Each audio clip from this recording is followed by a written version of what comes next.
Hi, I'm Bart Hansen, the owner and operator of CrushLivePoker.com. I hope you enjoy the following hand that I recently played. All right, so our next hand here actually comes from or against a guy that we learned after the fact he likes to keep a low profile is actually a legendary online PLO player. He's a Finnish guy, not Patrick Antonius, but I don't remember his online name, but he's been playing for a long, long time. And I did remember it at the time. We got to talking, and he's actually been playing in the World Series as long as I have been. He might be in his early 40s, but I knew that high-low, I could just sort of tell he was definitely a player that probably had played some big 8-game online, stuff like that, but maybe high-low isn't necessarily his best game, but certainly he was aware. And we're down to 5 players of the 24 and 4 people cash, so we're right on the bubble. So I have 8 big bets, and I am in the big blind. Now it gets folded here to the button. So again, we're playing 5-handed, and he raises. So the small blind folds, and you can see that I've got 8, 7, 3 deuce. Now again, pre-flop, we're going to be getting a good price heads up in the big blind. I mean, we're looking at this as 2-4, which means that the blinds are 1-2. So there's 3 in dead money out there, right? He raises to 4. So that makes 7. And I have to call 2. I mean, that's just limit. You're getting 3.5 to 1. Okay. Now remember, we're looking at it as a big bet as in this case 4. Because we're playing 2-4. But I'm trying to make this as easy as possible. So I have 2 wheel cards here. I have a suited 8-7. I'm just under the average. I just think that this hand is actually too good to fold, getting 3.5 to 1 with 2 wheel cards. So I call. So I make the call and we're heads up. The board comes out 7-3-5 rainbow. So I have top and bottom here. And I actually have a low as well, 8 deuce, which is most likely not going to play. But who knows? I mean, it could be an emergency type of scenario here. But it's more likely to be just a live deuce draw. If another low card comes here, I'm going to have a live deuce. But I actually have top and bottom here with a made low, which is not a big hand. But it's certainly going to be enough for me to continue on. So I check, button bets, and I call. I think it's pretty standard. And here we move to the turn. And this is exactly what I'm talking about here. The turn comes in 8. So I now have 3 pair. I've got top 2, and I have a live deuce. Now, the issue here is that if he is raising with a reasonable range, and he has an ace in his hand, if he has an ace in his hand in any card below an 8, he's going to have a live ace or a better low than me. So it's basically impossible for me to have a better low than him if he has an ace in his hand with any low card, right? Again, looking at live lows. I have a live deuce. He would have a live ace. So it's tricky. It's going to get a little bit precarious here. Now, if I check to him again and he bet, I would probably have to call down the entire way, but I wouldn't be a fan of it. And that's what happens when you defend with these types of hands. I mean, I've got 3 pair and a live deuce, and you just pray that he doesn't have 4-6 somehow in his hand, and you pray that backdoor diamonds don't come in, and you pray a 4 or a deuce or a 6 doesn't come on the river. Any of those types of things, you kind of pray for. But luckily for me, which made me happy, I check, and he decides to check it back. I was like, okay. Well, when he checks it back, he's never going to check back ace deuce. And I don't think he's really checking back a 2-way hand all that much either. Like, if he had, remember, we're 5-handed and it's button versus blind. He shouldn't be checking back any strong ace-4 type of hand here. And what I mean by that is like an ace-4 with, any high. Like, if he had ace-ace-4, ace-king-king-4, even ace-8-4, I wouldn't be checking that back.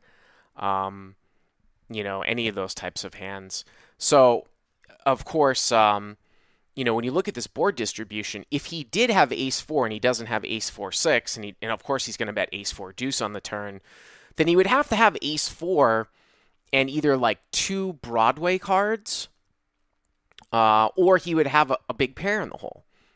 So the only ace-4 that he might check back would be a hand like ace-4, king-queen, or something like that. But I got to be honest, I would probably bet that too. So, it's really looking like he's going to have a live ace in some way. And, again, that hand still beats me, though. Or he's got a high hand. So it goes check, check. So we've eliminated the fact that he has ace, deuce, or ace 4. So it's check, check. And now the river rolls off a queen. And I am in a very, very interesting spot here because at this point, when the turn goes check, check, I feel like, again, only good things can happen if I bet. Like, I'm going to call a bet here after it goes check, check, no matter what. I'm never going to get raised, right?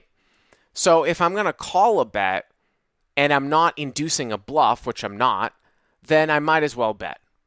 Because what if he has a hand like pocket aces? What if he's got like ace, ace, king, king in his hand?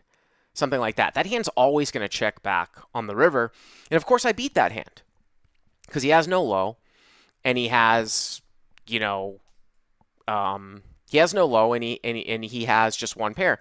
Or if he had raised with a straight high hand, like ace, king, queen, jack, even if he had raised with like king, queen, jack, 10, made a continuation bet on the flop, and then just checked back the turn because he realized he had so little equity, he might find a hero call here on the river.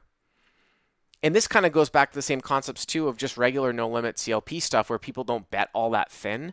So he might actually find a hero call. Now, remember, I was getting 3.5 to 1. I mean, when you look at the size of the pot here, right, I was getting 3.5 to 1 on the flop. We get a small bet in there on the flop, and I call, and then it goes, turn, check, check. Let me just do this real quick in my head because, again, the graphics are being put on afterwards. So we have 4, 8, 10, 12, and now I come out and bet. So he's getting 4 to 1, but he might only be calling for half. So, 4 to win 16, basically, right? 4 to win 16, half of that if he just had a high hand. So 2 to 1. So we might actually find a hero call with like king, queen, jack, something like that. And again, if I'm speaking and the graphics might be slightly off or I'm saying something differently, just bear with me. This is kind of a little bit of a test run with these graphics, and the graphics will always be right, but I might be misspeaking now without looking at the math. But I'm pretty sure that would be right, about 2 to 1. And he might find a hero call because he might think that I'm, betting the river with just ace 4 and a pair, something like that. It's probably rare that I have ace deuce because a lot of times that would be 3-bet. But I don't mind. It would probably be a call if you run into like a high pair here at the end, given that price. So with that stuff being said, and the other thing too is that the only way that I really get scooped here, given this action, is if he did have a hand like, say, ace 3 that he bet on the flop. Say he has ace, king, queen, 3. Okay? He bets the flop, I call. The turn is an 8. It goes check, check. And now the river is a queen. So now he's got queens up and a live ace. The only way I get scooped here, and remember, I am calling a bet. The only way I get scooped is if he has queens up and a live ace. That's it. But I feel like because I'm going to call a bet, there is more of a chance that he has a high hand that I might scoop, or he makes some sort of mistake where he folds a live ace. Let's say, for example, he has ace, king, jack, 3 here. And how can he call at the end? Is he going to call with a live ace on an 8 high board? Because the problem with calling with a live ace here, when you look at the types of hands that I might bet that are strong, straights like 4-6, well, those hands beat a live ace. You know what I mean? I mean, it would be pretty difficult for him to call with just ace 3 here.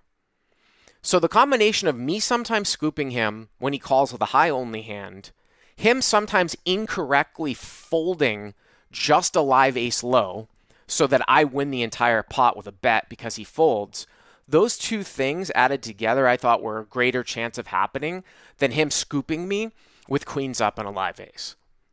So I decided to bet. And he thought about it for a long time. He tanked and tanked and tanked.